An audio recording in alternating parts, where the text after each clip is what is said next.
అధికారం ఇస్తే ప్రజలు ఆ అధికారాన్ని ఒక హంతకుణ్ణి కాపాడడం కోసం వాడుకుంటున్నాడు జగన్మోహన్ రెడ్డి గారు. రాజశేఖర రెడ్డి గారి తమ్ముడు వివేకానంద రెడ్డి గారు, రాముడికి లక్ష్మణుడు ఎలాగో రాజశేఖర రెడ్డి గారికి వివేకానంద రెడ్డి గారు అలాగా. ఇన్ని సంవత్సరాల వాళ్ళ రాజకీయ ప్రయాణంలో ఒక్కసారంటే ఒక్కసారి కూడా రాజశేఖర రెడ్డి గారి మాట జవదాటని తమ్ముడు వివేకానంద రెడ్డి గారు. రాజశేఖర రెడ్డి గారికి ఎప్పుడు ఏ అవసరం ఉన్నా కడప జిల్లాలో ఆ అవసరానికి ఆ పనికి చేసి పెట్టేవాడు వివేకానంద రెడ్డి గారు. అలాంటి వివేకానంద రెడ్డి గారు రాజశేఖర రెడ్డి గారి సొంత తమ్ముడిని 5 సంవత్సరాల క్రితం గొడ్డలితో ఘోరాతి ఘోరంగా అతి దారుణంగా చంపేస్తే కనీసం ఈ రోజు వరకైనా న్యాయం జరిగిందా? హంతకులు హత్య చేసిన వాళ్ళు, హత్య చేపించిన వాళ్ళు యథేచ్ఛగా రోడ్డు మీద తిరుగుతున్నారు అంటే ఇక న్యాయం బ్రతికున్నట్ట?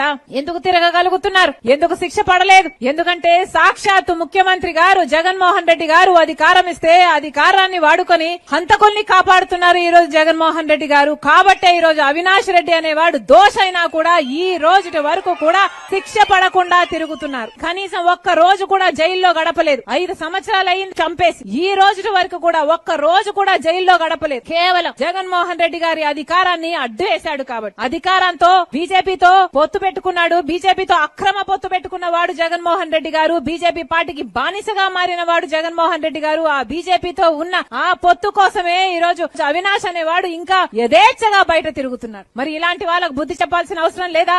ఇదంతా ఒకెత్తైతే ఈ రోజు మళ్ళీ అదే హంతకునికి, అదే హత్య చేసిన వాళ్లకు, వివేక మరణానికి చావుకు కారణమైన వాళ్లకు మళ్ళీ వాళ్ళకే ఎంపీ టికెట్ ఇచ్చారంటే ఇక ఏం చెప్పాలి? ఇది అధికార అహంకారం కాకపోతే మరి ఏమిటి అని అడుగుతున్నాం. ఒకవైపేమో వాళ్ళని కాపాడుకుంటూ వస్తున్నారు, ఇంకో వైపేమో మళ్ళీ వాళ్ళకే అధికారం కట్టబెట్టడానికి మళ్ళీ వాళ్ళకే టికెట్ ఇచ్చారు అంటే ఇక ఎప్పటికీ హంతకులే పరిపాలన చేయాలా? హంతకులే పాలకులుగా ఉండాలా? ఏం చెప్పదలుచుకుంటున్నాడు జగన్మోహన్ రెడ్డి గారు? ఈ రోజు రాజశేఖర రెడ్డి బిడ్డ కడప సీటుకు పోటీ చేసింది కాంగ్రెస్ పార్టీ తరఫున. ఎందుకంటే ఇలాంటి హంతకులు మళ్లీ గెలవకూడదు కాబట్టి నేను పోటీ చేస్తున్నా. ఇలాంటి హంతకులు మళ్లీ చట్ట సభలకు వెళ్లడానికి వీల్లేదు కాబట్టి నేను పోటీ చేస్తున్నా. మీ అందరూ ఆశీర్వదించండి. ఎలాగైతే రాజశేఖర రెడ్డి గారు, వివేకానంద రెడ్డి గారు మీకు అందుబాటులో ఉండి మీ అవసరాలు తీర్చారో, మీకు సేవ చేశారో మీరు ఆశీర్వదించండి. రాజశేఖర రెడ్డి బిడ్డగా నేను మాటిస్తున్నా, మీకు అందుబాటులో ఉంటా. మీరు గెలిపించండి. మీ బిడ్డనవుతా. మీ బాధ్యత నా మీద మోసుకుంటా. మీ బలమైతా. మీరు ఆశీర్వదించండి. మరొకసారి చెప్తున్నాం, ఓటు అనేది మీ చేతుల్లో ఉన్న ఏకైక ఆయుధం. 5 సంవత్సరాలకు ఒక్కసారి మాత్రమే వచ్చే ఆయుధం. మనసు పెట్టి ఆలోచన చేసి ఓటు వేయండి. మళ్లీ అహంకారులకు ఓటు వేస్తే, మళ్లీ ఈ హత్య రాజకీయాలను ప్రోత్సహించే వాళ్లకు ఓటు వేస్తే భవిష్యత్తు మిమ్మల్ని క్షమించదు. మళ్లీ చెప్తున్నాం, న్యాయం తరఫున, ధర్మం తరఫున మీ అందరూ నిలబడండి. దేవుడు ఆశీర్వాదం మన మీద ఉంటుంది, మీ మీద ఉంటుంది, మన నేల మీద ఉంటుంది, మన కడప గడ్డ మీద ఉంటుంది. మళ్లీ చెప్తున్నాం, ఎవరు డబ్బులు ఇచ్చినా తీసుకోండి. తెలుగుదేశం పార్టీ డబ్బులు ఇచ్చినా తీసుకోండి, వైసీపీ పార్టీ డబ్బులు ఇచ్చినా తీసుకోండి, మీ డబ్బులే. కానీ ఓటు వేసేటప్పుడు మాత్రం ఒక్కసారి ఆలోచన చేయండి. హత్య చేసిన వాళ్లకు, హత్య రాజకీయాలను ప్రోత్సహిస్తున్న వాళ్లకు ఓటు వేస్తే భవిష్యత్తే మిగలదు. మరొకసారి రాజశేఖర రెడ్డి బిడ్డ మనస్ఫూర్తిగా మిమ్మల్ని అందరినీ ఆశీర్వదించమని కోరుకుంటుంది. ఎమ్మెల్యే అభ్యర్థిగా కాంగ్రెస్ పార్టీ తరఫున జ్యోతమ్మ నిలబడుతుంది. గొప్ప మెజారిటీతో గెలిపించండి, ఆశీర్వదించండి. మీ బిడ్డనవుతా, మీ బలమవుతా. ఆశీర్వదించాలని మనస్ఫూర్తిగా కోరుకుంటున్నాం.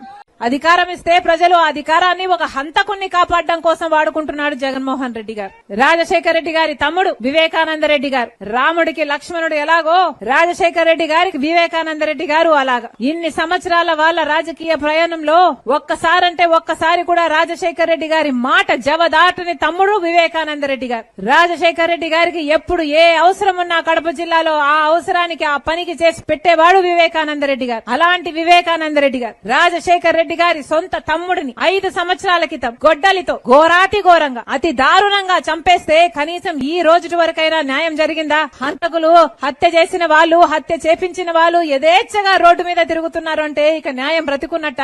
ఎందుకు తిరగగలుగుతున్నారు? ఎందుకు శిక్ష పడలేదు? ఎందుకంటే సాక్షాత్తు ముఖ్యమంత్రి గారు జగన్మోహన్ రెడ్డి గారు అధికారం ఇస్తే అధికారాన్ని వాడుకొని హంతకుల్ని కాపాడుతున్నారు ఈ రోజు జగన్మోహన్ రెడ్డి గారు. కాబట్టే ఈ రోజు అవినాష్ రెడ్డి అనేవాడు దోషైనా కూడా ఈ రోజు వరకు కూడా శిక్ష పడకుండా తిరుగుతున్నారు. కనీసం ఒక్క రోజు కూడా జైల్లో గడపలేదు. 5 సంవత్సరాలు అయింది చంపేసి, ఈ రోజు వరకు కూడా ఒక్క రోజు కూడా జైల్లో గడపలేదు. కేవలం జగన్మోహన్ రెడ్డి గారి అధికారాన్ని అడ్డు వేశాడు. కాబట్టి అధికారంతో బీజేపీతో పొత్తు పెట్టుకున్నాడు. బీజేపీతో అక్రమ పొత్తు పెట్టుకున్న వాడు జగన్మోహన్ రెడ్డి గారు. బీజేపీ పార్టీకి బానిసగా మారిన వాడు జగన్మోహన్ రెడ్డి గారు. ఆ బీజేపీతో ఉన్న ఆ పొత్తు కోసమే ఈ రోజు అవినాష్ అనేవాడు ఇంకా యథేచ్ఛగా బయట తిరుగుతున్నాడు. మరి ఇలాంటి వాళ్ళకు బుద్ధి చెప్పాల్సిన అవసరం లేదా?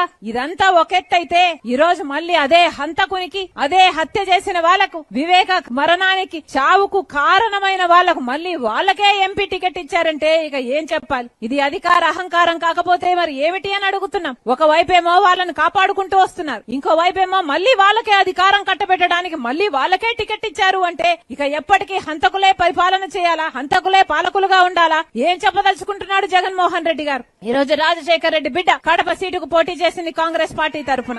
ఎందుకంటే ఇలాంటి హంతకులు మళ్లీ గెలవకూడదు కాబట్టి నేను పోటీ చేస్తున్నా. ఇలాంటి హంతకులు మళ్లీ చట్ట సభలకు వెళ్లడానికి వీల్లేదు కాబట్టి నేను పోటీ చేస్తున్నా. మీ అందరూ ఆశీర్వదించండి. ఎలాగైతే రాజశేఖర్ రెడ్డి గారు, వివేకానంద రెడ్డి గారు మీకు అందుబాటులో ఉండి మీ అవసరాలు తీర్చారో, మీకు సేవ చేశారో, మీరు ఆశీర్వదించండి. రాజశేఖర్ రెడ్డి బిడ్డగా నేను మాటిస్తున్నా, మీకు అందుబాటులో ఉంటా. మీరు గెలిపించండి. మీ బిడ్డనవుతా. మీ బాధ్యత నా మీద మోసుకుంటా. మీ బలమైతా. మీరు ఆశీర్వదించండి. మరొకసారి చెప్తున్నాం, ఓటు అనేది మీ చేతుల్లో ఉన్న ఏకైక ఆయుధం. 5 సంవత్సరాలకు ఒక్కసారి మాత్రమే వచ్చే ఆయుధం. మనసు పెట్టి ఆలోచన చేసి ఓటు వేయండి. మళ్లీ అహంకారులకు ఓటు వేస్తే, మళ్లీ ఈ హత్య రాజకీయాలను ప్రోత్సహించే వాళ్లకు ఓటు వేస్తే భవిష్యత్తు మిమ్మల్ని క్షమించదు. మళ్లీ చెప్తున్నాం, న్యాయం తరఫున, ధర్మం తరఫున మీ అందరూ నిలబడండి. దేవుడు ఆశీర్వాదం మన మీద ఉంటుంది, మీ మీద ఉంటుంది, మన నేల మీద ఉంటుంది, మన కడప గడ్డ మీద ఉంటుంది. మళ్లీ చెప్తున్నాం, ఎవరు డబ్బులు ఇచ్చినా తీసుకోండి. తెలుగుదేశం పార్టీ డబ్బులు ఇచ్చినా తీసుకోండి, వైసీపీ పార్టీ డబ్బులు ఇచ్చినా తీసుకోండి, మీ డబ్బులే. కానీ ఓటు వేసేటప్పుడు మాత్రం ఒక్కసారి ఆలోచన చేయండి. హత్య చేసిన వాళ్లకు, హత్య రాజకీయాలను ప్రోత్సహిస్తున్న వాళ్లకు ఓటు వేస్తే భవిష్యత్తే మిగలదు. మరొకసారి రాజశేఖర రెడ్డి బిడ్డ మనస్ఫూర్తిగా మిమ్మల్ని అందరినీ ఆశీర్వదించమని కోరుకుంటుంది. ఎమ్మెల్యే అభ్యర్థిగా కాంగ్రెస్ పార్టీ తరఫున జ్యోతమ్మ నిలబడుతుంది. గొప్ప మెజారిటీతో గెలిపించండి, ఆశీర్వదించండి. మీ బిడ్డనవుతా, మీ బలమవుతా. ఆశీర్వదించాలని మనస్ఫూర్తిగా కోరుకుంటున్నాం.